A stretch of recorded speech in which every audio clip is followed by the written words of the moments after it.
being kept clear for people who are doing their tawaf, because the haram is very full. Now, I'm sure many of you have heard the word zahma before. Somewhere along the line, sometimes either when we were in Saudi or for Hajj or Umrah, we heard this word, or alternatively, people who had gone there, they came back and they told us, the zahma was groot. Now, the word zahma, it actually comes from the word dahmun. And dahmun means for something to be big or huge, or to be densely populated. So, in the case of the amount of people that is nowadays going for Hajj and Umrah, the numbers that are seen in the last 10 to 20 years, it's been growing in big numbers, and it's not been experienced in the past. In fact, alhamdulillah, in our interaction with some of the people, in Makkah, especially the people who stay in Makkah, they believe that the amount of people allowed to come for Hajj and Umrah is actually too big, because it has placed such a load on Makkah itself. Because you must keep in mind is that when there are that amount of people in any place, then obviously people come naturally with waste, in terms of what they eat, in terms of what they consume. One thing is that the meals are provided, but after we eat the meals, the packaging that was used, the utensils we used, and generally you'll find that in Makkah at the moment, or in Saudi Arabia, when it comes to taking meals, most of it is what can be discarded. So what happens to all of that waste? I don't know if any of you have seen what Mina, for example, looks like after Hajj. When they're busy clear out the area of Mina, when they have to clean it up, then that place literally looks like a dump. It looks like a dumping site, because people are there for that short period of time, but they do everything there. Now, when infrastructure is being prepared, etc., it has to accommodate for all of those needs. You understand? It has to accommodate for water, because Makkah doesn't have, besides the Zamzam, the city otherwise doesn't have a general supply of fresh water. That's why you'll find that most of the water that is being consumed in Makkah is bottled water. The water that is used for the shower and toilet facilities, that comes from a desalination plant. It is water that is taken out of the sea, and then the salt content in that water is filtered out. It's a huge plant where the water is filtered, and then it is generally brought into Makkah via truckloads, because the nature of the terrain is such that they can't have, like we have the good fortune here by us, with plumbing, etc., in the building itself. But our systems are generally connected, via plumbing to other facilities that is used to clean the water, that pumps the water, whereas those facilities are not actually available there in Makkah. Because Makkah's terrain is such that it makes it difficult for those facilities to be provided. So therefore, even within the haram itself, you understand, it's such that some people might have even experienced it, where the mataf becomes so full that the tawaf comes to a stop, that there's no place for people to move, even on the mataf. And that is why the ruling was introduced that only those people who are in ihram and do umrah are allowed onto the mataf. So the men, it becomes easily identified because they're wearing the two pieces of white cloth. For the ladies, it's more difficult. So very often you find that the men can't go down to the mataf, but then the ladies can go, because there's no specified clothing for the ladies for ihram.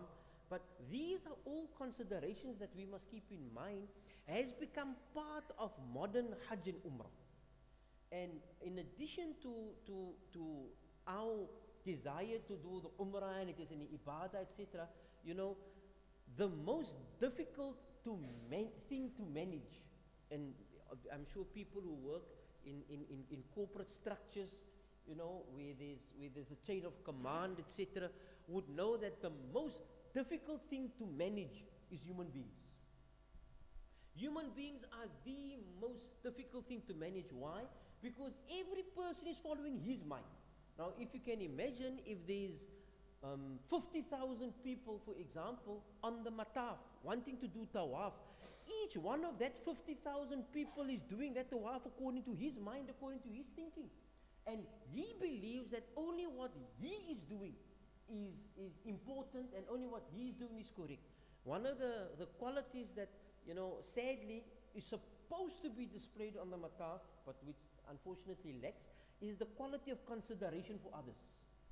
As Muslims, we don't have this quality of consideration, as we did in the hadith, when the Prophet told Sayyidina Umar that, oh Umar, you are a strong person, that when it comes to the Hajar al-Aswad, don't push, don't shovel the people, don't shove the people rather, because it is better for you to be patient and to wait and to act with decorum and to act with patience than to push any person and put that person in inconvenience. So we must bear in mind that what Hajj was like for our grandparents 20, 30, 40, 50 years ago, and what Hajj and Umrah is today, it's not the same. What Tawaf is, what Umrah is, the action is the same. But we will find certain restrictions today, and then people will say, but Nabi Sallallahu Alaihi Wasallam het nie die gesê nie. Die was nie daar in die tyd van die Sahaba en Nabi Sallallahu Alaihi Wasallam Umrah gemaak, because they lived in a different era. They lived under different circumstances. What was possible for them to do back then because of numbers? It all comes down to numbers and management of crowds, so as to ensure the safety of, if there's 50,000 people in the mataf, the Saudi government has to take responsibility for taking care of 50 people. You only there for yourself. You think about yourself. If your wife is with you, your spouse is with you, you think about each other. If your family is with you, you think about that. But other than that, your scope of consideration is very limited. And to have to take care and consider the needs of one person compared to 50,000 people, it's not the same thing. So therefore, they put certain restrictions in place, but those restrictions are very often designed for our benefit. Unfortunately, in our minds, because nou kan ek nie doen wat ek wil doen nie, then we consider it to be a restriction that is to our detriment. But I don't consider that when they made that restriction, they were actually thinking of my well-being also, but they were also thinking of the other, 49,999 people. They weren't just thinking about me. Fortunately, once we step onto the mataf, we just think it's all about us. So Nabi Sallam read Surah Kafirun and Surah Ikhlas, Qul ya al-Kafirun, Qul huwallahu ahad. Then Nabi Sallam after that went back to the Hajar al-Aswad, and Nabi Sallam kissed it, and Nabi Sallam wiped Nabi Sallam's hands over himself, and then Nabi Sallam, went onto Safa and Marwa. Then the Prophet Sallam left the Haram area. Now, today, by way of extension, Safa and Marwa is attached to the Masjidul Haram. But Safa and Marwa by itself, the Sa'i, the Masa, referred to as the Masa area, that area where people go between Safa and Marwa, that by itself is not the Masjid. That is technically outside of the Masjid. So when a person goes there, that's why it says here, then Nabi Islam left the Masjid, Nabi Islam left the mosque, to indicate that the Safa and Marwa is actually originally not part of the Masjidul Haram. However, because of the extensions that took place, it has now become attached and incorporated into the Masjid, but by itself it was not part of the Masjid. So now you will find that if a person, when it is full and the sufuf stretches, then you can make your salah right there at Safa and Marwa, and it will be considered as if you are part of the Masjid. We just discussed that mas'ala today also here in the Masjid after Maghrib when it comes to Jamaat Salah and Jumu'ah Salah. What happened to the people who are outside? As long as the sufuf stretches from behind the Imam towards the outside, even if there are certain physical barriers in between, because those are not gaps that are left by people just for nothing. It's certain barriers that come in between. In the same between Safa and Marwa and the sufuf. And another important thing to note, that very often you find that when people stand at Safa and Marwa, you are not able to see the Kaaba, especially from Marwa side. It's difficult to see the Kaaba. So in between, people make their salah, but then they imagine they are there, they don't face Qibla. They are there, but they don't face the Qibla. Now, bonus tip. How do you know the direction of Qibla when you're in Masjid al-Haram? You just watch the tiles. Because all of the tiles in the Haram, around the Haram, Safa and Marwa, inside and outside, bottom and top, are all laid in the direction of the Kaaba.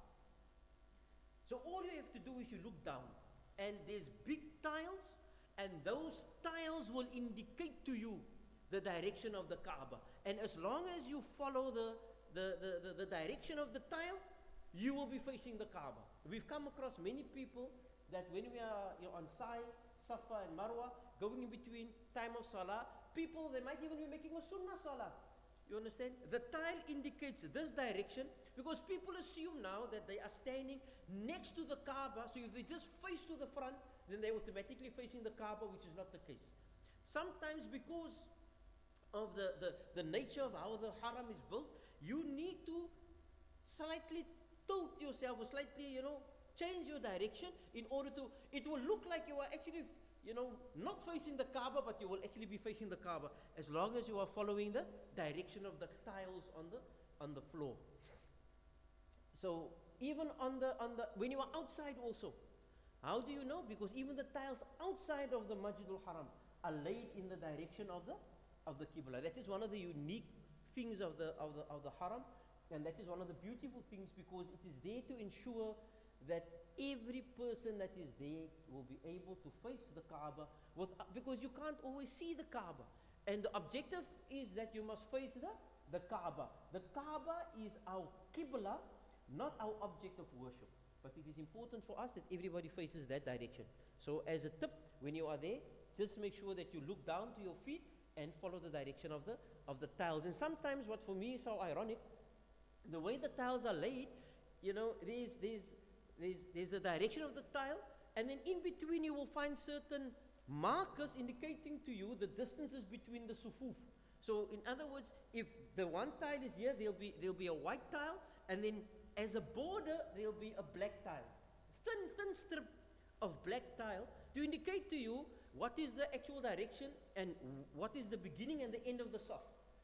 And then it will follow on like that from the first to the second, etc., etc. But then you still find people, in spite of that being there, facing in the wrong direction. You understand? So therefore, if we do find any person also, it is permissible. You understand? If a person is not facing the Qibla, generally if you want to correct a person in Salah, you can only do so if you are also in Salah.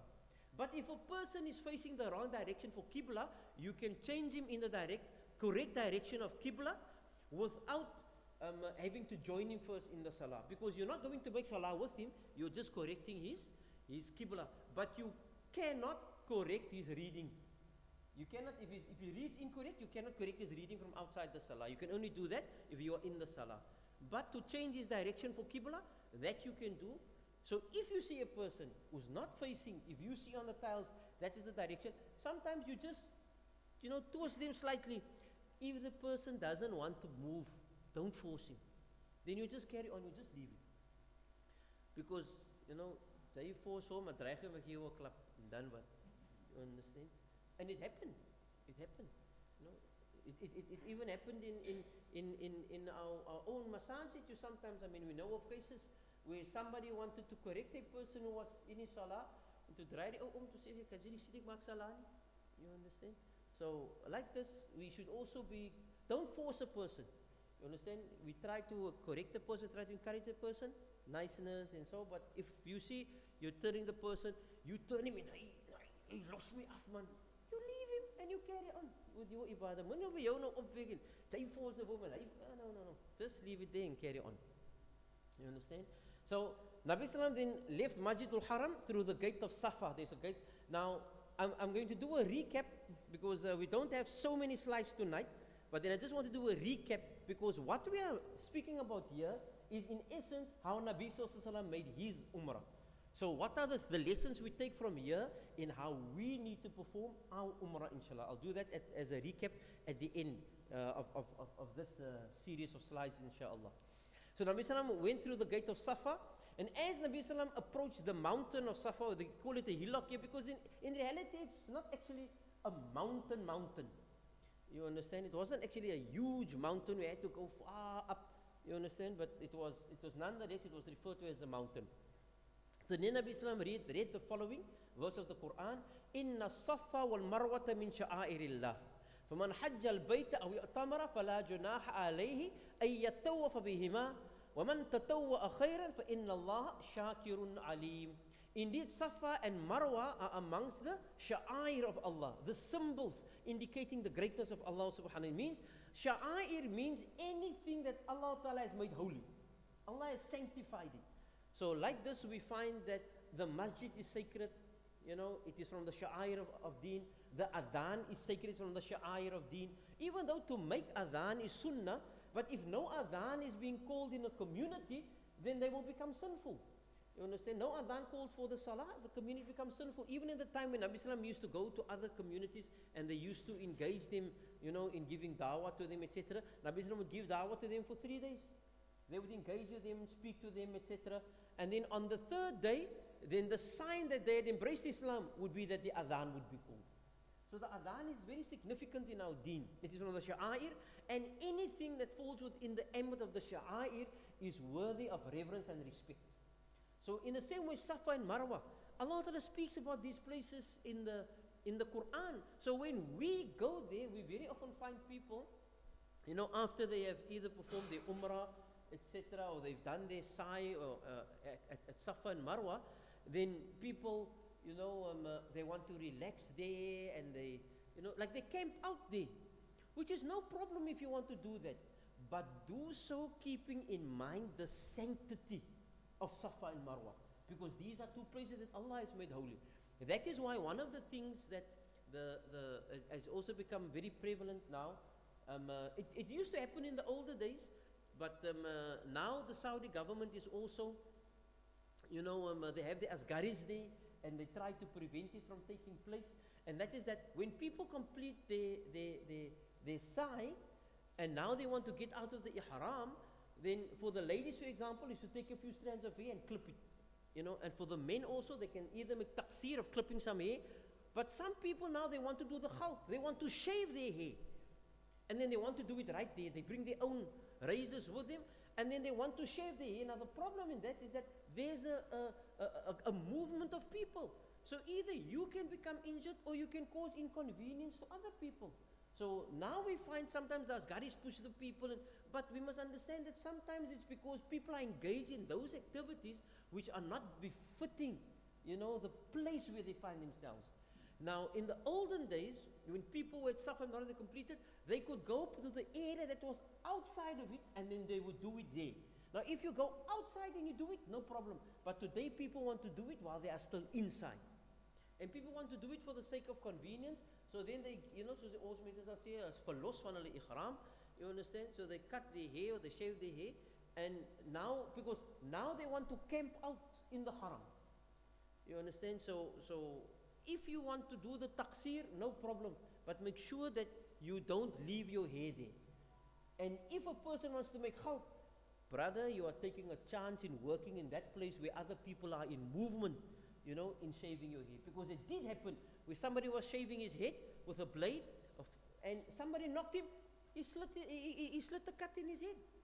You understand? So a person must keep in mind that when they have these regulations, it is partly also for our protection. So indeed, Safa and Marwa is from the symbol, the sha'air of Allah Ta'ala.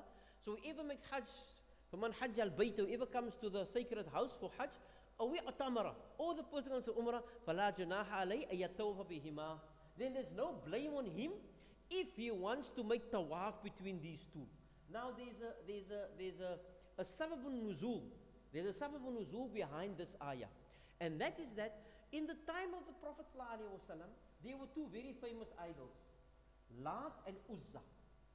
And these two idols were actually on these two mountain peaks. So the people in the Jahiliyyah days, they used to go to Safa and worship the one idol, and then they would go to Marwa and they would worship the other idol. So when Nabi Sallam and his companions came for Hajj, so the people of Medina, who were the Ansar, they, radiyallahu anhum, they did not want to go and perform. They were reluctant to go and perform, the sign between Safa and Marwa.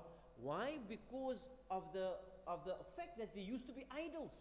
So they feared that if they did this, then people would attribute to them that they still have, a value for the idols. That they still had value for the idols, that they go there as part of the pagan worship of these idols. So Nabi sallallahu alayhi wa sallam, you must bear in mind that there was a time when Nabi sallam did Umrah while the Quraysh was still in charge of Makkah. So at that point in time, these idols were still there. So then, after the conquest of Makkah, these idols were broken. And Nabi Sallam made the conquest of Makkah, these idols were broken. And then there was another place which was referred to as Dhul Khalasa, where there was also a place where there was a big idol that was being worshipped by the people. Nabi Sallam sent a special delegation of the companions to go there to break that idol as well. So at this point in time, the Sahaba didn't want to go there because they feared that it would be associated with them respecting these two idols, and paying homage to them and worshipping them. So then Allah Ta'ala revealed this ayah. Then Allah Ta'ala revealed this ayah by saying that فَمَنْ حَجَّ الْبَيْتَ أَوْ يَتَّمْرَ فَلَا جُنَاحَ عَلَيْهِ يَطُوفَ بِهِمَا. There's no blame on you. La junah, there's no blame on you for making tawaf between Safa and Marwa. وَمَنْ تَطَوَّأَ خَيْرًا, and whoever does so in goodness, إِنَّ اللَّهَ شَاكِرٌ عَلِيمٌ. Allah Ta'ala is, for me, this is such a beautiful verse. Because generally, we are required to show gratefulness to Allah subhanahu wa ta'ala. Now, in this statement, appreciate the value of Hajj and Umrah. Appreciate the value of Hajj and Umrah. Because we receive bounties from Allah Ta'ala and we are required to be grateful to Allah subhanahu wa ta'ala. Allah Ta'ala does not need our Hajj or our Umrah. But because Hajj and Umrah are such ibadah that the person needs to spend so much money, he needs to put himself in so much inconvenience in order to perform it, that Allah Ta'ala says that if you do this, then I am grateful to you for doing it. Allah Ta'ala expresses gratitude to the person who performs Umrah for coming for Umrah. Allah Ta'ala expresses, like a guest. The host, you are the guest, the host sorts you out. The host sorts you out. And you give some gift to the host. Even though you are the guest, you give a gift to the host. How much appreciation the host will not have for you giving him a gift. In the same way, Allah subhanahu wa ta'ala is grateful and expresses gratitude. This is stated in the ayah. فَإِنَّ اللَّهَ شَاكِرٌ. Allah Ta'ala is grateful. Alim. Grateful, appreciative, and knowing why? Because Allah Ta'ala knows what you had to undergo and put yourself through to come there for the purpose of that Umrah or Hajj. And then Nabi Sallam said, Bada'atu bima bada Allah, that I will start with that which Allah subhanahu wa ta'ala started. So Nabi Sallam started his sa'i between Safa and Marwa from Safa, because in the ayah of Quran Allah says, Inna Safa wal Marwa. Allah Ta'ala started with reference to Safa. So Nabi Sallam, when he started with his sa'i, he also started with Safa. And that has now become the sunnah. That a person starts with Safa, from Safa to Marwa, then from Marwa to Safa, that's 2. Sometimes people think from Safa to Marwa and from Marwa to Safa is 1. And I know people who did sa'i like this. Just like how the tawaf, people think that going around 7 times is 1 tawaf and you have to go 7 times around. So they go around the Kaaba 49 times. Or people think that going between Safa and Marwa up and down, is 1. So then they think that from Safa to Marwa and Marwa to Safa is once. So they go 14 times in order to complete the round of 7. So meaning that you would start and begin his sa'i from Safa, which the verse mentioned first. So when Nabi Sallam was standing at Safa, he turned to face the Kaaba, and then Nabi Sallam looked at the Kaaba. And then Nabi sallallahu alayhi wa sallam said these following du'as. And Nabi sallam said, Alhamdulillahi wa la ilaha illallah wallahu akbar. All praise is due to Allah. There is no ilah besides Allah, and Allah Ta'ala is the greatest. Then Nabi sallam said, La ilaha illallah wahdahu la sharika lah, lahul mulk wa lahul hamdu, yuhyi wa yumit wa huwa ala kulli shay'in qadir. That there is none worthy of worship besides Allah alone. Allah Ta'ala has no partners. Lahul mulk, to Allah Ta'ala belongs all kingdom. Walahul hamd, for Allah Ta'ala alone is worthy of all praise. Yuhyi wa yumit, Allah is the one who gives life, Allah is the one who gives death. Wa huwa ala kulli shay'in qadir, and Allah Ta'ala is capable over all things, powerful over all things. La ilaha illallah wahdahu, sadaqa wa'dahu, wa nasra abdahu, wa hazama al-ahzaba wahdahu. That la ilaha illallah, there is no deity worthy besides Allah. Sadaqa wa'dahu, He fulfilled His promise. Wa nasara abdahu, and this, you know that this is all part of the takbir that we normally read for Eid, ne? For la barang haji and so on. This is part of the takbir that we read. Sadaqa wa'dahu wa nasara abdahu wa hazama al-ahzaba wahdahu. And Allah subhanahu wa ta'ala is the single-handedly defeated, you know, al-ahzab meaning the confederates. That was at the occasion when all of the people of the Quraysh and all of the other Arabs of Saudi in the Arabian Peninsula all came together in order to destroy the Muslims, you know, at the occasion of the Khandaq, also referred to as the Ahzab. That's why we also have a Surah Ahzab. Then Nabi Sallam recited this 3 times and made his own dua with his hands raised in between before descending Safa and proceeding towards the hillock of Marwa. And Nabi Sallam stood at Safa, and then Nabi Sallam made dua. So then you face Kaaba, raise your hands and make dua. So after you read this is as you go up the hillock to Safa. Inna Safa Marwa min Sa'ila faman hajja al-bayt wa tamara fala janaha an yatawafa biha faman tatawwa khairan fa innahu shakirun alim. Then we read these duas. Then when we are at the top of Safa, we look at the Baytullah and we face the Baytullah and we make dua. And again, there is no prescribed dua. You make dua for that which you know that you need. It is your tawaf, it is your experience. You make dua for what is for your personal need. And then the Prophet ﷺ went down from Safa, and Nabi Sallam, because at the moment it is not really 2 hillocks. There's a slight slant, you know, as you go up and down. You know, if you go up to Safa, there's a slight slant, an incline, and then as you go, incline is up and slant is down. As you go up, there's an incline, and as you go down, there's a slant. You understand? So you go up to the mountain, there's an incline, it's a bit up. And then when you're on Safa, you see, you make your dua, and then you go down. Now, before, Nabi Sallam went to the top, so when they went down, they had to go down a lot. Nowadays, it's not a lot that you have to go down. In fact, for the most part of it, the surface is a flat surface. The surface is a flat surface. But what you will notice, just like at the time of the Hajar al-Aswad, on the side of the wall, of the Masjid al-Haram, on the inside, you'll see green lights, like that color green. There's green lights there. Now those green lights are there to indicate to you where is the Hajar al-Aswad. So that when you go around your tawaf, if you are not able to see the Hajar al-Aswad, but you follow that green light so you know where your tawaf starts. And then when you get there, you make the istilam if you are not able to get to the Hajar al-Aswad itself. The same between Safa and Marwa. There's also overhead, there's 2 sets of green lights. One towards Safa side, one towards Marwa side. Now that portion is the area where it was at the lowest point. It was at the lowest point between the 2 mountains, Safa and Marwa. And when Hazrat Hajara alayhi salatu wasalam had Nabi Ismail there, and she was watching him because she was running up and down looking for water. So as she was going down, a point in time where she was not able to see him, so she would run there. From down Safa, she would run until she came up to Marwa, sufficient enough to be able to see Nabi Ismail alayhi salam, in order to see that no harm came to him. That became part of the sunnah of doing sa'i. It became part of the sunnah, it still became incorporated. So when the Prophet reached the bottom of the valley, he started to move quickly. And this word sa'i actually means a brisk walk.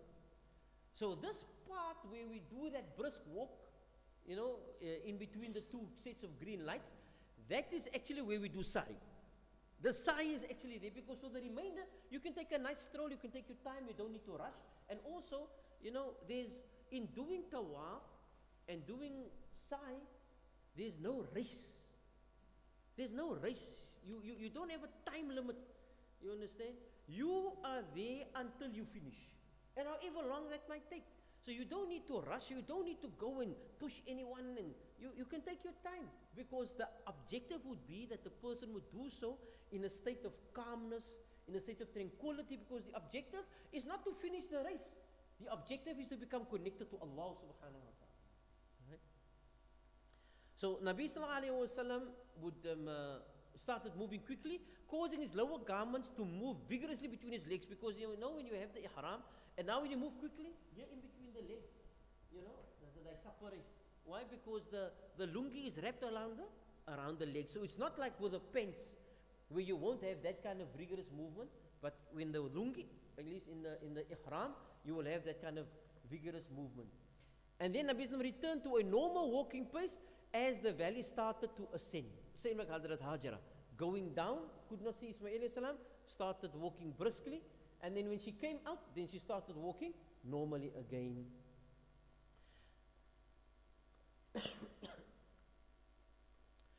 Then it is mentioned by Habiba binti Abi Tijara radiallahu ta'ala anha, she states, I saw the Prophet performing sa'i between Safa and Marwa, and because of the severity of the sa'i, his blessed izar was flapping. He was using the companions to perform sa'i. He was saying to the companions performing sa'i between Safa and Marwa, for Allah Ta'ala has made it compulsory upon you. And Jarir radiallahu ta'ala anhu, he reports, did I skip something? No. Alright, that the Prophet was ascended from Safa and Marwa and proceeded towards Marwa. When he reached the lower point between the two hills, he walked fast again. So again, Nabi sallallahu alayhi wa sallam would walk very briskly and very fast between those two areas. So thereafter, Nabi sallallahu alayhi wa sallam concluded, made 2 rakats of salah and made dua. So after that, a person basically just do what is referred to as, either taqsir or halq. Then the person has to come out of ihram. And to come out of the ihram, a person either needs to cut some of his hair, or the person needs to, in totality, shave his hair. And thereafter, a person is able to take off his ihram. So that, in the gist, is basically the umrah. That is umrah. Umrah is the tawaf around the Kaaba and the sa'i between Safa and Marwa. Now, just as a recap, when we go to perform umrah, Nabi Sallallahu Alaihi Wasallam came in through a particular door. Nabi Sallallahu Alaihi Wasallam came in through a particular door. That door is generally closed now. So depending on where your location is, in terms of your accommodation, you would enter into a particular door of the Masjied al-Haram. Alternatively, as very often happens nowadays, they close down certain doors and then they control entry into the Haram only through certain doors. Now that is again all part of the crowd control. They would control people coming in only through certain particular doors, because the reality also is that the Haram is also a target. Because where else can you find so many Muslims at one time? So if you want to do something irresponsible, that would be the best place to strike in order to cause harm to the Muslims. You understand? So that is why there is these security measures also, and we must bear in mind, yes, we are going to a masjid, we are going there for ibadat, etc., but we are also living in a particular world that has got certain realities. You understand? That is why even when you I don't know who's gone for Hajj and had to use the Hajj terminal. Whoever's gone like 10 years ago or so, people, the Hujjaj used to land at the Hajj terminal, they used to depart from. It's a special terminal, at the airport in Jeddah where the Hujjaj would land. Now during the Hajj period, that terminal comes under the control of the army. It comes under the control of the army, because of the sensitivity of the risk that is involved in people coming in and out of the country. So there's certain realities that we must also bear in mind. And more so, there's this risk at the haram. You know, a friend of mine, when he was for Umrah, he lost his son in the tawaf. You know, they got separated. Small boy. You know, our children they play and then they pull away from you. And in pulling away, he said it was like, just like that, the boy was gone. And he went into a panic and he was looking for the boy and the crowd was moving and it was full and he was shouting the boy's name, but he just couldn't see the boy. And then he had his wife with the other child. So he's torn between getting this boy and keeping his wife and the other child with him. So it was a bit of a challenge. So alhamdulillah, he could speak Arabic, etc. So we went to the security officers and he told them that, look, I lost my son. I lost my son. So the security officer told him, it's impossible. So he said, no, he lost his son, and he explained what happened. So the security officer said to him, it is impossible. He said, this is the place where people come to be found. This is not the place where people come to get lost. This is where you come to become guided. This is not where you come to go astray. So he said to him, it's impossible that your son is gone. He said, your son is here, and we'll find him. And then they took him to a security room. The extent of security cameras and security supervision via those cameras in the haram is probably one of the best in the world. We don't know it, we don't perceive it.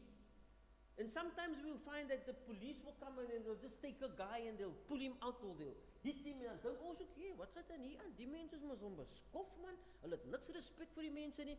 That's because they've been observing him on the security cameras the whole time. So they knew that he was busy with something. You understand? And when they could identify that he did something, sometimes the guys, because there's good people go there, but bad people also go there. People go there because if you are a Muslim and you are dressed as a Muslim, you can get entry. There's no checking you when you come in. The only checking now is whether you got the haram or not. So there's also people who come for the purpose of crime. There's people who come pickpockets. You understand? And nowadays with cell phones in people's bags and so on. So all of those things are being monitored and observed. You understand? And if needs be, they will catch you. And they'll take you up and they'll deal with you. You understand? So the point being, there's control over the doors, but whichever door you come in through first, remember you're entering in the masjid. So how you are supposed to enter the masjid? With the right foot, making the necessary du'as. And as we said that Nabi Sallallahu Alaihi Wasallam, when Nabi Sallallahu Alaihi Wasallam entered, Nabi Sallallahu Alaihi Wasallam came here for the first time in a long time. So Nabi Sallallahu Alaihi Wasallam did not perform 2 rakats, Tahiyatul Masjid. He did not perform 2 rakats, Tahiyatul Masjid. You see, one thing is you enter into the masjid, and the other thing is you reach the Kaaba. It's not the same thing. Because the Kaaba is inside the masjid. Sometimes you will enter the masjid, but you won't see the Kaaba. And then sometimes you will be on one floor, you enter the masjid, but you're on the top floor. And to be by the Kaaba, you need to be on the bottom floor. So you need to take escalators to go down also. And sometimes the way the people are being controlled, you might find that the way to the mataf, if it's too full, will be blocked off. You can't get there. So these are all different things that you need to consider, and you need to be prepared for it. You need to be prepared for it. So in most instances, if people are in ihram, it's not a problem. They are allowed onto the mataf. So then when you get into the Masjid al-Haram, Nabi Islam did not perform 2 rakats Tahiyatul Masjid, but it will not be objectionable if you decide to do so. You can do your 2 rakats Tahiyatul Masjid, you understand? Or you can wait until you get to the Kaaba and you can do 2 rakats salah there. But then when you get there, you know, there's obviously the sunnah dua to read when a person sees the Kaaba for the first time. And then the most important thing is you need to get your bearings where you are in the Masjid al-Haram. Because your tawaf needs to start at a particular place. So the easiest thing to do is to check on the inner wall for the green lights. Because once you find those green lights, you will know that those green lights are opposite the Hajar al-Aswad. So you need to move in such a way that the outside wall of the masjid, or rather, the inside wall of the masjid must be on your right side and the Kaaba must be on your left side. If you find that your right shoulder is showing towards the Kaaba and your left shoulder is showing towards the inside wall of the masjid, you are moving in the wrong direction. There's a story of a famous scholar, he was a scholar, he was a great muhaddith and a great person of fiqh. So he wrote a book on Hajj without having performed Hajj. So he could write about Hajj because of what is contained in the books. So he wrote a book on Hajj, on the Masail of Hajj. Then he went for Hajj and he made tawaf in the wrong direction. He made tawaf. When he came into the mataf, so he started making tawaf, but he walked in the wrong direction. So somebody told him, hey, you're making tawaf in the wrong direction. He said, no, what do you mean in the wrong direction? So the person said, no, you're making tawaf in the wrong direction. So he asked the person, how do you know? The person said, no, it's in the kitab. So he asked the person, what kitab? The person showed him his own book. You understand? So one thing is that the person has got knowledge of theory, but practical experience is something different. So we must bear in mind that when we go for Umrah, we have to join between the things that we learn and the things that we have to do there practically. And don't be too pedantic, too precise in wanting to do it exactly like how it is written in the books. Because when it was written in the books, the circumstances that we're experiencing today did not exist. So when you get there, it could be that you need to do a little bit of an adaptation. And Nabi Sallallahu Alaihi Wasallam has made it that, Umrah and Hajj is actually very easy ibadah. Because Nabi Sallallahu Alaihi Wasallam in some cases, Sahaba come, oh Nabi Allah, I did this like this and I didn't do like that. So Nabi Sallallahu Alaihi Wasallam would tell them, if al-wala haraj, do that, no problem. In some cases, Nabi Sallallahu Alaihi Wasallam just encouraged them to give some sadaqah. So when a person is there, you get your bearings first. You look for those green lights.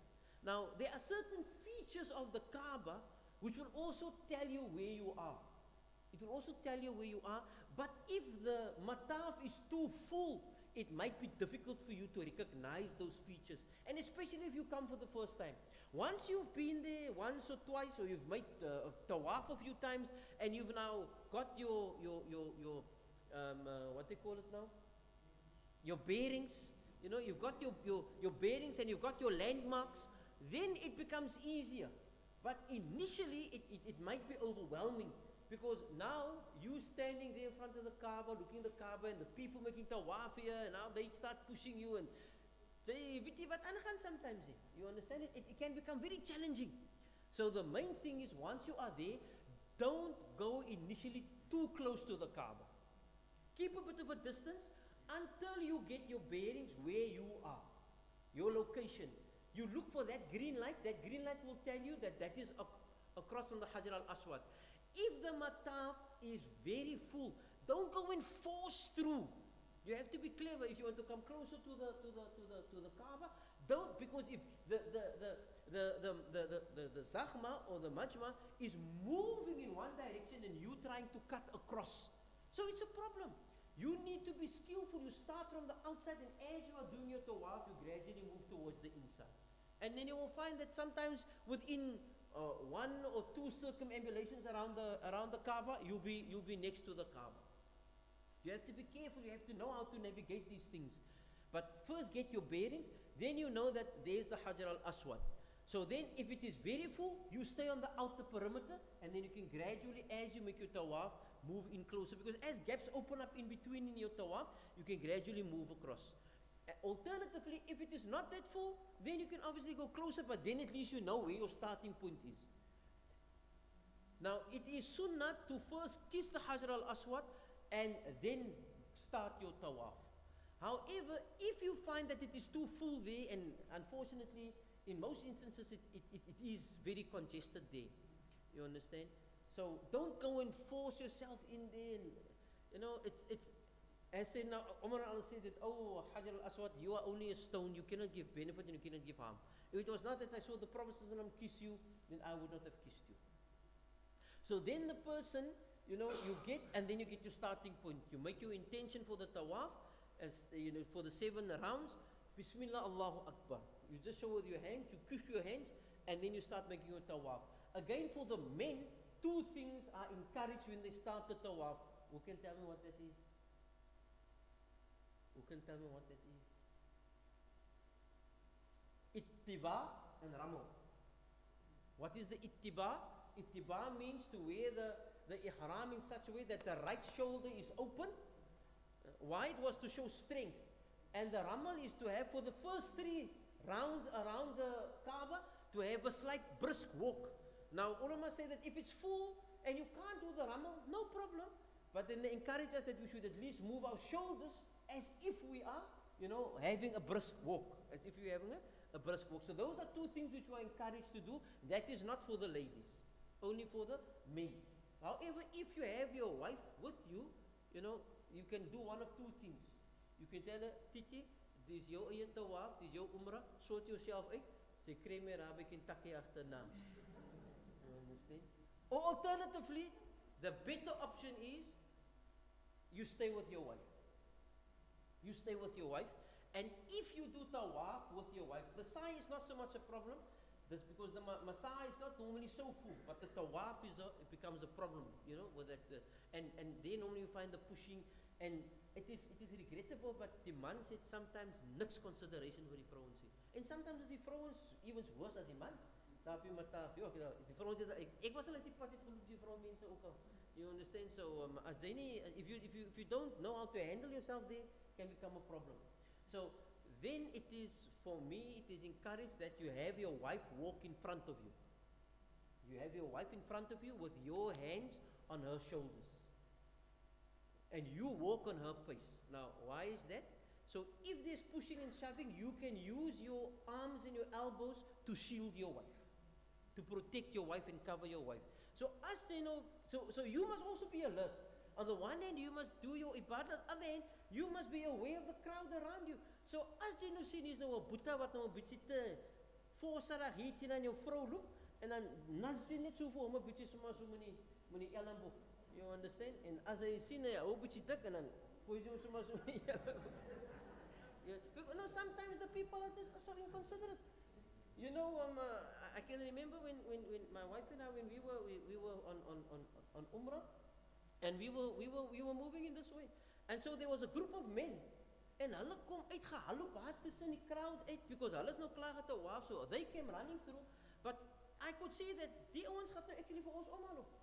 And so I just pulled my wife closer, and I just, with the elbow, and toe hulle land, dus roep ek maar net aan, soos ene wat van ons sal weet. You understand? Toe sê my vrou vir my, kyk, dat het nou dat, toe sê ek, hoe moet sy nie, waarin die Titi loop sy net aan. You understand? So we must be aware that these are the things that happen on the mataf, and especially for women, it can sometimes be very difficult. I know of a lady that she was caught in a crowd, and I tried to think that, it was miskien nie so bad soos mense sal dink nie, but I think that lady, she must have been accosted, man. Iemand het hy vrou betas terwyl sy in die crowd in was. Die vrou kan nie genoeg uit die mataf gekom het nie. You understand? So these are the kind of realities that we are faced with. You understand? En die mansmense is inconsiderate van die vrouens. En hulle gee nie om, hulle druk die vrouens, hulle stoot die vrouens. En unfortunately, soos ek sê, almal wat daar is die altyd goeie mense. You understand? So 'n mens moet, if your wife is with you, the better is you keep your wife with you and you look after your wife. And then you do your 7 tawafs, as I mentioned, between Ruknul Yamani.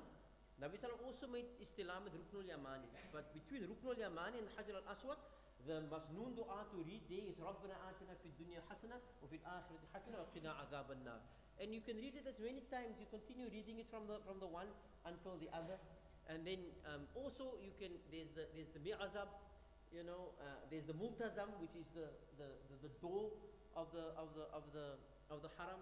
Sometimes you find people, okay, they climb there and they hold onto it and so on. But those things are not part of the tawaf. If you want to do such things, then you complete your umrah because you are still within the Masjid al-Haram, and then you go back down to the Kaaba. And when you go back down to the Kaaba, then you can relax there by the Kaaba, make dua, read some Quran. You want to go go into the Hijr Ismail, then you can do so. You want to go and stand in the queue there and go and push in whatever, you can get into Hajar Aswad, you can do so.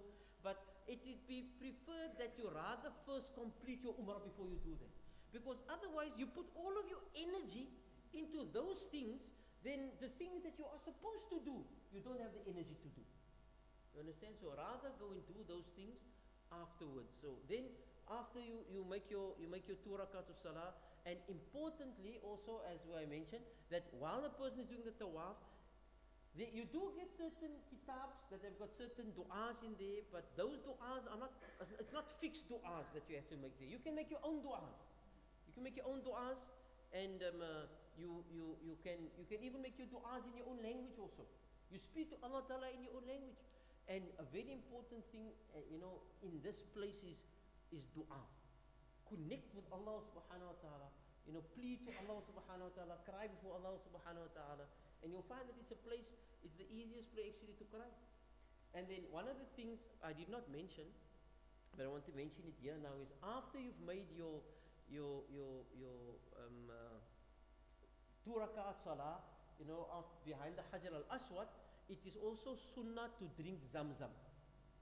It is also sunnah to drink zamzam. Now the hadith of the Prophet ﷺ says that, as zamzam lima shuriba lahu, that zamzam, you will get whatever intention you make when drinking zamzam. But the dua that Nabi Sallam himself made was, Nabi Sallam made dua for beneficial knowledge. When Nabi Sallam drank the zamzam. And another hadith, Nabi Sallam says that you must drink zamzam until your ribs crack. In other words, jy moet jou heeltemal vol drink aan die zamzam. Maar as if you so vol gaan drink aan die zamzam en jy gaan na daai sa'i doen, gaan jy met die problems. So one thing is that we look at what is being said in the hadith, but we must also consider the context in when it was said. So it doesn't mean that occasion after you've done the tawaf and made your 2 raka'ats, before you go, that is an occasion when it is sunnah to drink. You'll find that as you go up there, there's containers of zamzam standing there. You understand? Also, I don't know, people might have their preferences for the hot and the cold zamzam, etc. But in my experience, it is actually better to not drink the cold zamzam. It's my experience better not to drink the cold zamzam. And Allah knows best. People might have different preferences. But my experience was to not drink the cold zamzam and to just drink the normal zamzam. And Allah knows best. And then drink zamzam, because now after the tawaf, it also taps your energy. It also drains your energy. So now if you take that zamzam, you replenish your energy. You understand? So you get your strength back. So there's a great benefit in actually drinking zamzam at that time. And then a person goes, he does his Safa and Marwa. Understand? And nothing complicated. In fact, Umrah is a very easy ibadah. So nothing complicated. You go up to Safa and Marwa, you read your du'as. You start at Safa, facing the Kaaba, make du'a. You go to Marwa, go there, make du'a, go back to Safa. Some ulama say that you can make du'a at Safa and you can make du'a on Marwa. Some people say that you make du'a on Safa, then you go to Marwa and you come back to Safa, then you make du'a again. But you can make dua for the duration of your walk. As you are walking, you make dua. As you are walking, you make dua. And then when you have completed, some ulama encourage making 2 raka'at salah, and then clipping your hair so that you can come out of the ihram. So that in a nutshell is the performance of Umrah, inshallah. So I don't know if there's any questions regarding the Umrah. So next week I want to do some ziyarah places, in Makkah and Medina that we are encouraged to visit. There are many, we might not be able to do all, but certain places that we should probably be giving preference to, if we are able to. And then the other thing also is, I'm just waiting on my friend to confirm his availability. Because nowadays you must be techno savvy also when doing Umrah, because everything works with apps now. You understand? You're booking at the Rauda, you're booking for Umrah, so many things that you need to actually do bookings on the app. I'm requesting him also to come. He's a bit more experienced in that, and just to do some presentation for us on that as well. So is there any questions with regards to the Umrah itself and what we've covered so far? Any questions? Khalid, any questions? No questions? So Amalka's ready for Umrah now? Inshallah, inshallah. The main thing when coming to the Haram is keep your bearings. You find your bearings and then you keep that, because once you become disorientated, then Umrah becomes challenging, because now you become frustrated. You understand? Because and the other thing also is, when you go to perform your Umrah, don't expect the agent to hold your hand while you are doing Umrah. That's why this class and these kinds of classes are important. You understand? One is that we're discussing the theory aspects of it, but there's also practical aspect to it. Inshallah, we're going to come to that also. You know, ons was a clean Kaaba te maak hier, en hoe gaat ons maak, and so on, to Safa and Marwa, etc. We're going to do that. But the main thing is, you must be able to perform your own Umrah. And it's only walking around the Kaaba 7 times and walking between Safa and Marwa 7 times. You understand? So don't become too concerned about, you know, knowing those long du'as. Those long du'as are that's not the tawaf, and that's not the sa'i, and that's not the umrah. You understand? So what is the important things that we need to do and we need to know? Focus on that. And be able to operate independent from your operator, because you might be traveling in a group of 30, 40, 50, 60 people. Now, the problem in that again is every person thinks that the agent is there for him, and he can't look after all the people. And the main requirement for you to perform your Umrah is you must perform your Umrah. The agent cannot perform your Umrah for you. You have to perform your Umrah. You understand? So therefore, inshallah, we make dua. Allah Ta'ala, I hope that in what I presented, there's some benefit for you, some understanding. You understand? But obviously, you know, the taste of the pudding is in the eating. You understand? Once you get there, then you can see. Dan sê jy, "Joh, waar kom almal die mense vandaan?" You understand? And nou is dit 'n ander story. You understand? So another important thing for the men, actually, that I perhaps can mention now, that I'll finish off quickly now, inshallah, is that do yourself a favor. Before you go for your Umrah, if you haven't gone for Umrah yet, buy yourself a lungi and learn to wear a lungi. And learn to use the toilet with a lungi. Because very often that is one of the most difficult things for men to do, because they're not used to wearing the lungi, and most of the toilets there you'll find it's flat pan toilets, and a squat toilet, so you need to know how to squat. In fact, it is the healthiest toilet that you can get.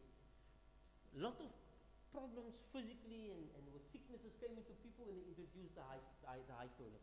Because if you see a small baby, when the baby wants to, if the baby can walk or run, then you see that baby standing next still and squatting. Now, why does the baby squat? Because it is the natural position for a person to relieve himself. Now, for us now, it has become unnatural. You know, I wil nie nog gaan in die physiology van daai nie, but there is a particular muscle that needs to be stretched in order for both the bladder and the rear functioning to work properly, and that only becomes properly stretched when you squat. When we sit on the high pan, that is the problem, and that's where the people get onto the colon? Get onto the colon problems, and they get onto the prostate problems because of that. That is why men are supposed to sit on the toilet when they urinate as well, because the bladder is like a balloon. So if you stand, you're only putting pressure from the top, whereas if you squat, you're putting pressure from the bottom and top. So all of these things of sunnah are there for the benefit of our health as well. There's great wisdom in it. We don't unfortunately always realize it and perceive it. May Allah give us all tawfiq. So again, if there are any questions.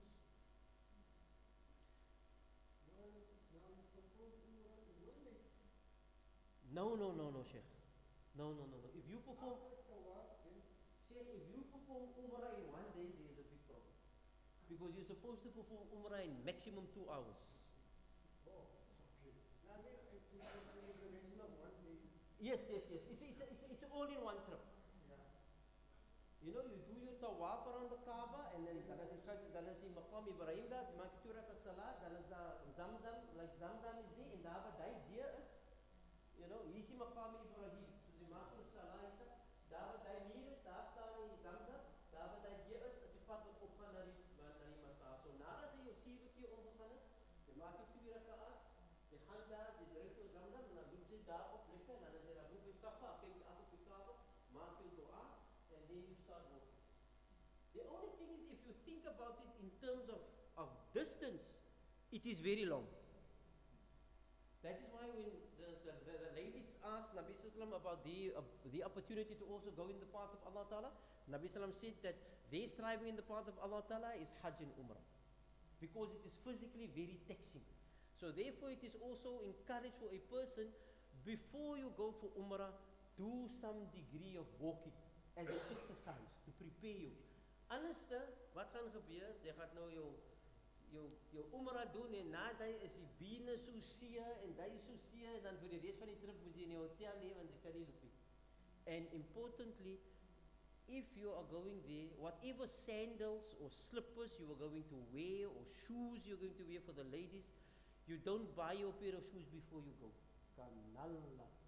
Die skoene moet ingeloop wees voor jy daar kom, because for the duration you're going to walk there, the last thing you want when you are in Makkah and Medina is blisters. Because hulle kan vir jou in die wheelchair stoot vir die tawaf, hulle kan die wheelchair stoot vir die saai, but vir die shopping moet jy nie. So jy kan nie blisters afford daar, so jy kan nalla. Can you blisters afford it, right? So you need to make sure that your footwear is sort of comfortable, but it must be such that jy moet dit om uitgeloop het al. Any other questions? No other questions? Okay, jazakallah, then we'll end here for tonight, inshallah. Then we'll see each other again next week. Jazakumullah. Subhanallah wa bihamdi. Subhanakallah wa bihamdik. Nashhadu an la ilaha illa anta. Nastaghfiruka wa natubu ilayk. Subhana rabbika rabbil izzati amma yasifun. Wa salamun mursalin. Walhamdulillahi rabbil alamin.